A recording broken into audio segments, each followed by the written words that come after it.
આજે તો સવારમાં બનાવી નાખી પૂરી। આજે છોકરાઓને કીધું થેપલા બનાવી દઉં તો કે ના પૂરી બનાવી। સવારમાં અમારે ડિસ્કસ થઈ જાય કે શું બનાવવાનું છે, આજે શું બનાવી દઉં, પૌવા બનાવી દઉં, પૂરી બનાવી દઉં, ભાખરી બનાવી દઉં, બધું ઓપ્શન મૂકવા પડે। એટલે સવાર કે પૂરી બનાવી દે મમ્મી, એટલે કાંઈ વાંધો નહીં, હાલો પૂરી બનાવી દઈ। અને જો હવે માખણ કરી નાખ્યું। અને આજે છે ને જવાયરું નહોતું તો રાતે જવારીને કરીને એ બહુ સરસ થાય, પણ હવે એમાં એવું હતું મેં ફ્રીજ સાફ કરવા કાઢ્યું હતું એટલે બધું જ કાઢીને મૂક્યું હતું બારે।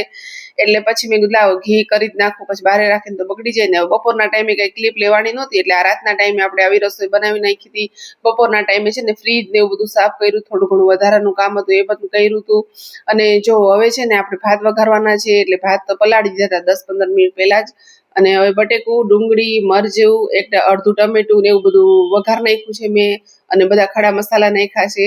અને હું ગરમ મસાલો ઓછો ઓલો ઉપયોગ કરું છું, પણ જે આખા મસાલા હોય ને લવિંગ ને તજ ને તીખા ને એ બધું વધારે નાખું, એટલે એની સુગંધ બહુ મસ્ત આવે ભાતમાં। અને જો હવે બટેકાનું શાક પણ થોડુંક સાઈડમાં કરી નાખ્યું, પાપડ શેકી નાખ્યા। અને આ ભાઈને બહુ ભૂખ લાગી હતી, બધા બેસી જ ગયા ફટાફટ। અને સવારનું પૂરીનું અત્યારે પણ પૂરીનો રાઉન્ડ લઈ જ લીધો હતો, થોડીક પૂરી લોટ પડ્યો હતો કરી જ નાખી પૂરી। અને ગિરીશ માટે ભાખરી કરી નાખી, ને અમે ત્રણેય જમવા બેસી ગયા। અમે આવશે એટલે બેસી